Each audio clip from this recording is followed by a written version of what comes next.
विद्यार्थी मित्रांनो, carbon कंपाऊंड्सच्या topic मधल्या आपण पुढच्या मुद्द्यावरती चर्चा करणार आहोत. तर बघा, मागच्या एका लेक्चर मध्ये आपण हेटेरोजेनस कंपाऊंड्स विषयी किंवा सिरीज विषयी आपण बघितलं. हेटेरोजेनस म्हणजे विविध प्रकारचे कंपाऊंड्स. आता आज आपण पाहणार आहोत बघा होमोलोगस सिरीज विषयी. आता होमो म्हणजे काय, तर सेम म्हणजे ज्या ठिकाणी काहीतरी समानता असते अशा सिरीजचा आपण आज अभ्यास करणार आहोत. ठीक आहे, चला बघूया पहिला सेंटेन्स काय म्हणतोय, पहिला मुद्दा काय म्हणतोय.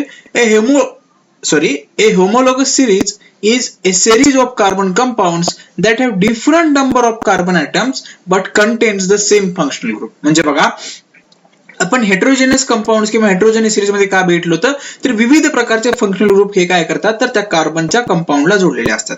परंतु होमोलोगस सिरीज म्हणजे काय तर काय बघा, असे कार्बन कंपाऊंड ज्यांच्यामध्ये विविध नंबर ऑफ कार्बन ॲटम्स असतील परंतु त्यांच्यामध्ये फंक्शनल ग्रुप हा काय असेल, सेमच असेल. ठीक आहे, पुढचा मुद्दा काय म्हणतो बघा. For example, there are many compounds such as methanol that is CH3OH, ethanol CH3CH2OH, propanol CH3CH2CH2OH which contain alcohol as the functional group. म्हणजे बघा, त्यांनी या ठिकाणी आपल्याला एक्झाम्पल म्हणून काय दिलेलं आहे तर 3 आपल्याला कंपाऊंड दिलेले आहेत. कुठला मिथेनॉल, इथेनॉल आणि प्रोपेनॉल. आता बघा मित्रांनो, याच्यामध्ये आपण जर का या तिन्हीलाही जर ऑब्झर्व केलं तर यांच्यामध्ये फंक्शनल ग्रुप हा सेमच आहे. भलेही त्यांच्यामध्ये नंबर ऑफ कार्बन्स वेगळे असतील, नंबर ऑफ हायड्रोजन्स वेगळे असतील, परंतु त्यांच्यामधला फंक्शनल ग्रुप हा सेमच आहे आणि तो कुठला आहे मित्रांनो, अल्कोहोल आहे. ठीक आहे, आणि म्हणून आपण यांना काय म्हणतोय, होमोलोगस सिरीज म्हणतोय. ठीक आहे, पुढचा मुद्दा काय म्हणतोय बघा. The length of the carbon chains in them is different but their chemical properties are similar due to the same functional group in them. म्हणजे बघा, याचा अर्थ काय होतो तर त्यांच्यामध्ये जी कार्बनची चेन आहे, आता भले आता मिथेनॉल, इथेनॉल, प्रोपेनॉल जर का आपण कन्सिडर केलं तर त्याच्यामध्ये मिथेनॉल मध्ये 1 कार्बन आहे, इथेनॉल मध्ये 2 कार्बन आहेत आणि प्रोपेनॉल मध्ये 3 कार्बन आहेत. तसं पुढे जर का आपण जात गेलो तर पुढे नंबर ऑफ कार्बन्स वाढणार आहेत, नंबर ऑफ हायड्रोजन वाढणार आहेत. म्हणजे त्यांच्यामधली कार्बन चेन भलेही ती डिफरंट असेल परंतु त्यांच्यामध्ये हा सेम फंक्शनल ग्रुप असल्यामुळे, कुठला अल्कोहोल हा फंक्शनल ग्रुप असल्यामुळे किंवा कुठलेही जे आपण फंक्शनल ग्रुप मागच्या लेक्चर मध्ये बघितले त्यांच्यापैकी जर का सेम फंक्शनल ग्रुप जर का त्या एलिमेंट्स मध्ये, कंपाऊंड्स मध्ये जर का प्रेझेंट असेल तर त्यांच्यामुळे काय असतं, त्यांच्या केमिकल प्रॉपर्टीज या सिमिलर असतात. ठीक आहे, पुढचा मुद्दा काय म्हणतोय बघा. There are different homologous series in accordance with the functional group in them. Some of them are. म्हणजे बघा, अशा प्रकारचे विविध होमोलोगस सिरीज आहेत. कशाच्या अकॉर्डन्स मध्ये तर फंक्शनल ग्रुप त्यांच्यामध्ये जो प्रेझेंट असतो त्याच्या अकॉर्डन्स मध्ये. बघूया त्याचे एक्झाम्पल्स आपल्याला काय दिलेले आहेत बघा. Homologous series of alcohols. आता होमोलोगस सिरीज ऑफ अल्कोहोल्स आपण बघतोय. आता आपल्याला सर्वांना माहिती आहे की अल्कोहोलचा फंक्शनल ग्रुप किंवा फंक्शनल ग्रुप कुठला आहे किंवा त्याला आपण कशा प्रकारे रिप्रेझेंट करतो, OH. ठीक आहे, तर बघा, त्याचबरोबर homologous series of carboxylic acids मध्ये काय कॉमन असतं, COOH हा त्याचा काय आहे तर सफिक्स आहे, आपल्याला माहिती आहे. ठीक आहे, त्याचबरोबर होमोलोगस सिरीज ऑफ अल्डिहाइड्स मध्ये काय असतं, त्याचा फंक्शनल ग्रुप कुठला आहे, CHO. ठीक आहे, तर अशा प्रकारे तुम्हाला लक्षात ठेवायचं. अल्कोहोल्स म्हटलं की OH, कार्बोक्सिलिक ऍसिड्स म्हटलं की COOH, अल्डिहाइड्स म्हटलं की CHO. हे पटकन तुमच्या लक्षामध्ये आलं पाहिजे. ठीक आहे, आता पुढचा मुद्दा काय म्हणतोय बघा. या ठिकाणी आपल्याला एक टेबल दिलेला आहे, होमोलोगस सिरीज ऑफ अल्केन्स. आपल्याला माहिती आहे मित्रांनो, जनरल फॉर्म्युला काय आहे अल्केनचा तर CnH2n+2. आता या ठिकाणी N म्हणजे काय आहे, तर N म्हणजे नंबर ऑफ कार्बन ॲटम्स किंवा त्या ठिकाणी आपण N जर का 1 ठेवलं तर त्या ठिकाणी किती कार्बन असणार, 1 कार्बन असणार. आणि म्हणून अशा प्रकारे जर का आपण Nच्या व्हॅल्यू पुटअप करत गेलो तर काय मिळेल आपल्याला, एक सिरीज मिळेल. कशाची सिरीज मिळेल, अल्केनची, कारण हा कशाचा जनरल फॉर्म्युला आहे, अल्केनचा. ठीक आहे, तर बघा, आपण अल्केनची होमोलोगस सिरीज बघतोय. बघूया आता बघा, या ठिकाणी जर का आपण N च्या ठिकाणी 1 ठेवलं तर C1H2 × 1+2 म्हणजे काय येणार, CH4 येणार. म्हणजे अल्केन फॅमिलीचा पहिला मेंबर कुठला आहे, मिथेन आहे. त्याचा मॉलिक्युलर फॉर्म्युला काय आहे, CH4. ठीक आहे, कंडेन्स्ड स्ट्रक्चरल फॉर्म्युला काय आहे, CH4. त्याचबरोबर बघा, नंबर ऑफ कार्बन ॲटम्स किती त्याच्यामध्ये, CH4. म्हणजे किती कार्बन ॲटम आहे, एकच कार्बन ॲटम आहे. Number of CH2 unit. आता याच्यामध्ये नंबर ऑफ CH2 युनिट किती असणार आहेत, CH2 युनिट किती असणार आहेत बघा. याच्यामध्ये CH4 मधून जर का आपण CH2 जर शोधण्याचा प्रयत्न केला तर आपल्याला किती नंबर ऑफ युनिट्स भेटतील, CH2 चे एकच भेटेल. आता बघा, या ठिकाणी दुसरा मेंबर घेण्यासाठी त्या फॅमिलीचा आपण जर का N = 2 ठेवलं तर C2 होणार आणि H2 × 2+2 किती येणार, H6 येणार. म्हणजे C2H6. बघा, त्याला आपण काय म्हणतो इथेन. त्याचा मॉलिक्युलर फॉर्म्युला काय C2H6. कंडेन्स्ड स्ट्रक्चरल फॉर्म्युला काय लिहितो आपण CH3. ठीक आहे. नंबर ऑफ कार्बन ॲटम्स किती आहेत मित्रांनो 1 आणि 2. ठीक आहे. आता याच्यामध्ये नंबर ऑफ CH2 युनिट्स किती येणार 2 येणार. ठीक आहे. याचा बॉइलिंग पॉईंट किती आहे बघा -88.5 आणि मिथेनचा बॉइलिंग पॉईंट किती आहे -162. ठीक आहे. आता बघूया प्रोपेन.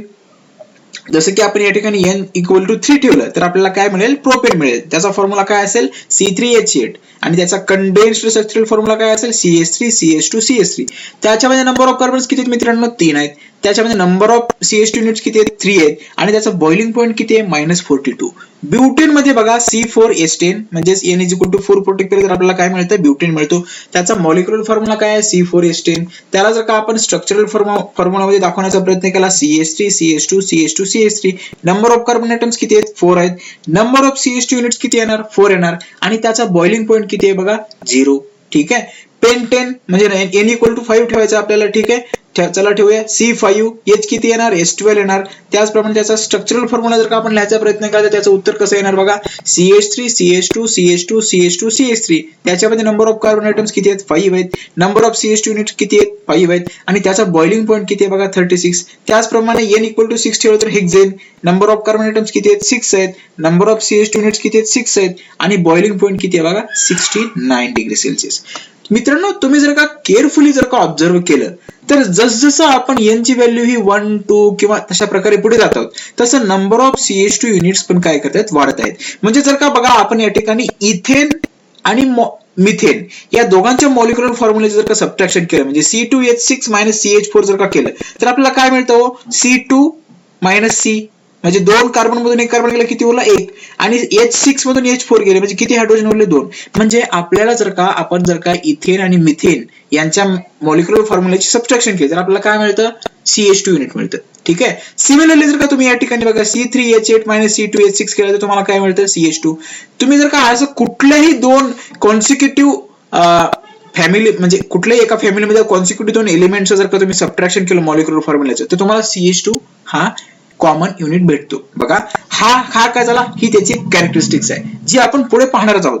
तात्पुरतं तुम्ही एवढं लक्षात ठेवा की जर का आपण 2 मॉलिक्युलर फॉर्म्युला मधला म्हणजे कुठल्याही एखाद्या सिरीज मधल्या होमोलोगस सिरीज मधल्या कुठल्याही 2 मॉलिक्युलर फॉर्म्युला मधला जर का आपण डिफरन्स घेतला तर त्याचा डिफरन्स किती येतो CH2 युनिट. ठीक आहे. आणि बघा तुम्ही बॉइलिंग पॉईंट कडे जर का तुम्ही ऑब्झर्व केलं तर जसजसं आपण पुढे चाललोय किंवा जसजसं नंबर ऑफ कार्बन्स वाढत आहेत त्याप्रमाणे त्यांचं बॉइलिंग पॉईंट पण काय होत आहे वाढत आहे. ठीक आहे. हे पण लक्षात ठेवा.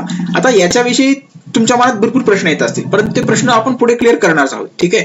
तात्पुरते एवढं लक्षात ठेवा होमोलोगस सिरीज ऑफ अल्केन्स मध्ये काय आहेत तर हे अशा प्रकारे त्याच्यामध्ये CH4 C2H6 हे अशा प्रकारे अल्केनचे जे मेंबर आहेत. ठीक आहे. तर ते काय येतात एका होमोलोगस सिरीज मध्ये येतात. होमोलोगस म्हणजे काय होमो म्हणजे काय सेम म्हणजे त्यांच्यामध्ये सिमिलर काहीतरी आहे. सिमिलर काय आहे तर त्यांच्यामध्ये अल्केन्सची फॅमिली सिमिलर आहे म्हणून आपण त्यांना काय म्हणतो होमोलोगस सिरीज ऑफ अल्केन्स. ठीक आहे.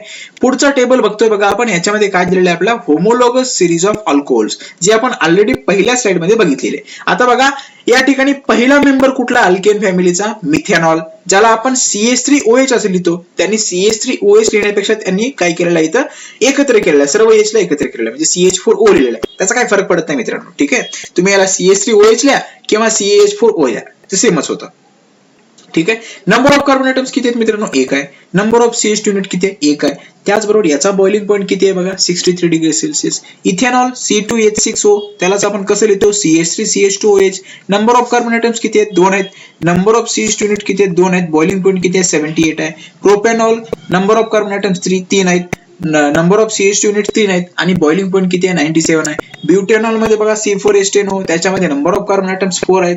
त्याचबरोबर नंबर ऑफ CH2 युनिट 4 आहेत आणि बॉइलिंग पॉईंट किती आहे 118 डिग्री सेल्सिअस. म्हणजे बघा जसजसं आपण पुढे चाललोय त्याप्रमाणे नंबर ऑफ CH2 युनिट्स पण वाढत आहेत आणि त्याचबरोबर बॉइलिंग पॉईंट पण काय होते वाढत आहे. तर त्याचा जनरल फॉर्म्युला काय आहे बघा होमोलोगस सिरीज ऑफ अल्कोहोल्स त्यांचा किंवा अल्कोहोल फॅमिलीचा जनरल फॉर्म्युला काय CnH2n+1 OH. ठीक आहे. बघा म्हणजे या ठिकाणी 1 ठेवलं तर आपल्याला त्याचा पहिला मेंबर भेटेल 2 ठेवलं तर त्याचा दुसरा मेंबर भेटेल. अशा प्रकारे आपण काय करणार त्या सिरीजचे आपण विविध प्रकारचे मेंबर्स काढू शकतो. म्हणजे काय बघा होमोलोगस म्हणजे काय तर समान कॅरेक्टर. आता यांच्यामध्ये समान कॅरेक्टर काय होतं तर यांचा फंक्शनल ग्रुप जो आहे तो काय आहे सेम आहे. म्हणजे प्रत्येक याच्यामध्ये बघा प्रत्येक एलिमेंट मध्ये तुम्हाला काय प्रत्येक कंपाऊंड मध्ये तुम्हाला काय दिसेल OH हा फंक्शनल ग्रुप सेम दिसेल, म्हणून आपण यांना काय म्हणतो, होमोलोगस सिरीज ऑफ अल्कोहोल्स. ठीक आहे.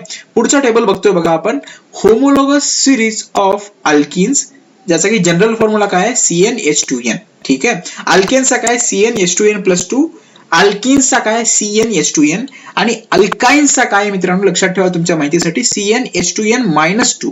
ठीक आहे. अल्केन्सचा CnH2n+2, अल्किन्सचा CnH2n, आणि अल्काइन्सचा काय, CnH2n-2. ठीक आहे. आता बघा, अल्किन फॅमिलीचा पहिला जो मेंबर आहे बघा, तो आहे इथिन. ज्या ठिकाणी आपण आता बघा, या ठिकाणी जर का तुम्ही 1 ठेवण्याचा प्रयत्न केला, C1H2 येणार, म्हणजे काय येणार, CH2. म्हणजे या ठिकाणी कार्बनची व्हॅलेन्सी, टेट्रा व्हॅलेन्सी आपण पूर्ण करू शकत नाही या एलिमेंटच्या फॉर्म्युल्यानुसार. म्हणून आपण काय करतो, तर अल्केनचा पहिला मेंबर शोधण्यासाठी आपल्याला या ठिकाणी मस्ट आहे, त्या ठिकाणी N हे 2 ठेवावं लागतं. ठीक आहे. म्हणजे ज्यावेळी 2 कार्बन येतात त्यावेळी काय होतं, कार्बनची व्हॅलेन्सी डबल बॉन्ड देऊन आपण त्या ठिकाणी टेट्रा व्हॅलेन्सी पूर्ण करू शकतो. ठीक आहे. बघा, 2 ठेवलं तर काय येतं, C2H4. त्या नंबर ऑफ कार्बन ॲटम्स किती आहेत, 2 आहेत.